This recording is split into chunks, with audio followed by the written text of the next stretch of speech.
Hello guys, welcome to Zeenat garden and சமையல். இன்றைக்கி நம்ம என்ன செய்ய போகிறோன்னா பூண்டு குழம்பு தான். ஃபஸ்ட்டு வந்து பூண்டு குழம்புக்கு வந்து நம்ம மசாலா ரெடி பண்ணிக்கலாம். இப்போ நாங்கள் வந்து அடுப்பு பற்ற வச்சாச்சு, பேன் வச்சுருக்கோம். பேனில் வந்து எண்ணெய் ஊற்றிக்கலாம்.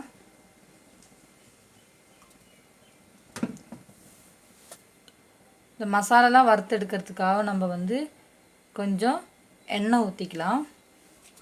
இப்போ எண்ணெய் நல்லா சூடாகட்டும். இப்போ வந்து எண்ணெய் நல்லா சூடாயிடுச்சு. நம்ம வந்து மிளகு போட்டுக்கலாம். அரை ஸ்பூன் மிளகு, அரை டேபிள் ஸ்பூன் மிளகு, 1/4 டீஸ்பூன் வெந்தயம், 1/4 டீஸ்பூன் சின்ன சீரகம். மிளகு சீரகம்லாம் வறுக்கும்போது நீங்கள் வந்து அடுப்பு எப்பவும் லோ ஃப்ளேமில் வச்சுக்கோங்க. பூண்டு போட்டுக்கலாம், முழு பூண்டு.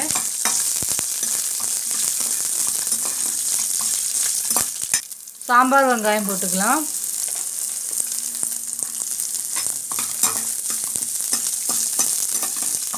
கருவேப்பிலை போட்டுக்கலாம்.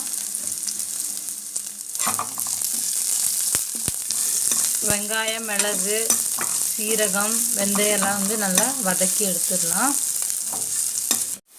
வந்து பூண்டு வெங்காயம் எல்லாம் நல்லா வதங்கிச்சு, கொஞ்சம் பொன்னிறமாக வந்துருக்கு. இப்போ அது வந்து நம்ம தனியாக எடுத்து சூடாக ஆற வச்சுக்கலாம்.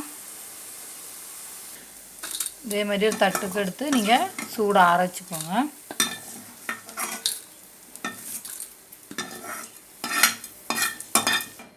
வதக்கி வச்சுருக்கிற வெங்காயம் பூண்டெல்லாம் நல்லா சூடாக ஆறட்டும். அதுக்குள்ளே நம்ம வந்து குழம்பு தாளிச்சிக்கலாம். வதக்கி வச்சுருக்கிற அதே பேனில் தான் இப்போ நாங்கள் வந்து குழம்புக்கு தாளிக்க போகிறோம். நல்லெண்ணெய் கொஞ்சம் ஊற்றிக்கலாம். எப்பவும் பூண்டு குழம்பு, கார குழம்பெல்லாம் வைக்கும்போது நீங்கள் நல்லெண்ணெய் யூஸ் பண்ணிக்கோங்க. இப்போ தான் நல்லா வாசனையாகவும் இருக்கும், டேஸ்ட்டாகவும் இருக்கும் குழம்பு. இப்போ வந்து எண்ணெய் நல்லா சூடாகட்டும்.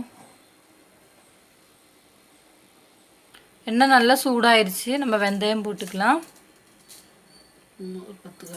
ஒரு 10 காண்டு வெந்தயம். கடுகு போட்டுக்கலாம். கருவேப்பிலை போட்டுக்கலாம். கொஞ்சம் பொடியாக கட் பண்ணி வச்சுருக்க பூண்டு போட்டுக்கலாம்.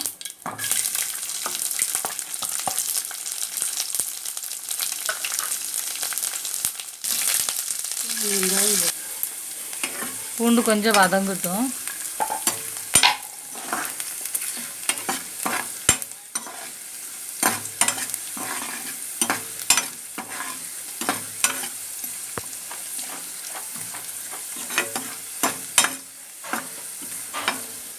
பூண்டு கொஞ்சம் வதங்கிடுச்சு. இப்போ நம்ம வந்து சாம்பார் வெங்காயம் போட்டுக்கலாம். சாம்பார் வெங்காயம் பொடியாக கட் பண்ணியிருக்கோம்.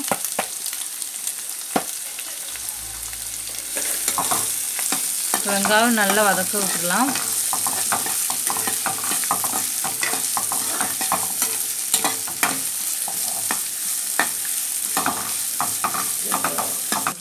வெங்காயம் வந்து நல்லா வதங்கட்டும். வதங்கிறதுக்குள்ளே நம்ம வந்து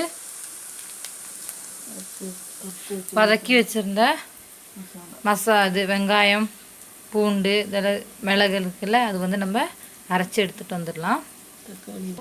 வதக்கி வச்சுருக்கிற பூண்டு, வெங்காயம், மிளகு, சீரகம் இருக்குல்ல, அது கூடவே வந்து நம்ம ஒரே ஒரு தக்காளி போட்டுக்கலாம். தக்காளி வதக்கலை, பச்சையாக தான் அரைக்கிறது. கூட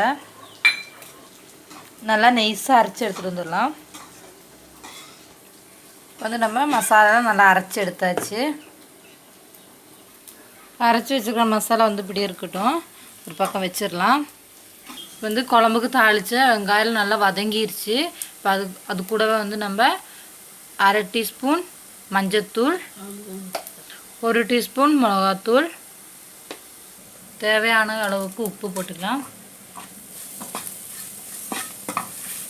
நல்லா மிக்ஸ் பண்ணிடலாம். மல்லித்தூள் போட்டுக்கலாம், 2 டேபிள் ஸ்பூன். அரைச்சி வச்சுருக்கிற மசாலா போட்டுக்கலாம். தக்காளி வந்து நம்ம வதக்கலை, அதனால் அது பச்சை வாசல் போகிற அளவுக்கு வர நம்ம வந்து மசாலா வந்து போட்டு நல்லா வதக்கி எடுத்துடணும் எண்ணெயில். ஆனால் வெங்காயம் பூண்டெல்லாம் ஏற்கனவே நம்ம வதக்கிட்டோம். தக்காளி மட்டும் வதக்காமல் வந்து இப்போ தக்காளி நல்லா அந்த பச்சை ஸ்மெல்லு போகிற வரை நம்ம வதக்கி எடுத்துடலாம்.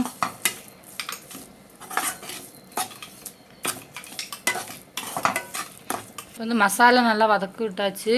பச்சை வாசனை தக்காளியோட பச்சை வாசனை எல்லாம் போயிடுச்சு. இப்போ வந்து மசாலா அரைச்சி வச்ச ஜார் வந்து அலசி ஊற்றிக்கலாம்.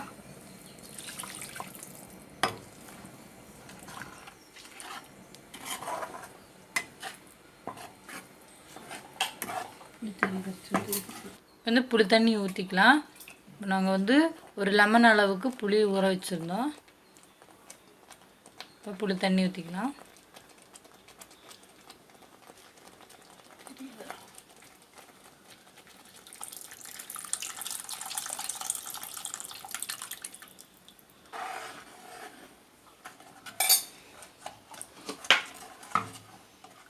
வந்து புளி தண்ணியெல்லாம் ஊற்றியாச்சு.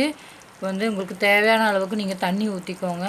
இதில் உங்களுக்கு கட்டியாக வேணுவாங்க, அதனால் கட்டியாக வேணும்னா கட்டியாக நீங்கள் கொஞ்சம் தண்ணி கம்மியாக ஊற்றிக்கோங்க. இல்லை தண்ணியாக வேணும்னா கொஞ்சம் தண்ணியை ஆட் பண்ணிக்கோங்க.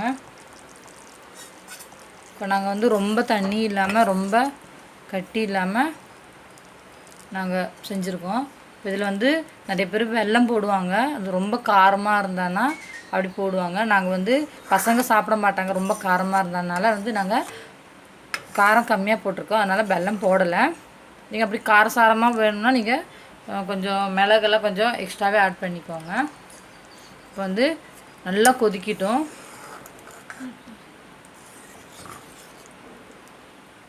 நல்லா குழம்பு நல்லா கொதிச்சிச்சு. பார்த்திங்களா எண்ணெய் லைட்டாக மிதக்குது பாருங்கள் மேலே. நம்ம வந்து அடுப்பு ஆஃப் பண்ணிடலாம். குழம்பு வந்து நமக்கு ஒரு பவுலுக்கு மாற்றிக்கலாம். நம்ம வந்து பவுலுக்கு மாற்றியாச்சு. இவ்வளோதான் காய்ஸ், பூண்டு குழம்பு ரெடி ஆயிடுச்சு. நீங்களும் இதே மாதிரி வீட்டில் ட்ரை பண்ணி பாருங்கள்.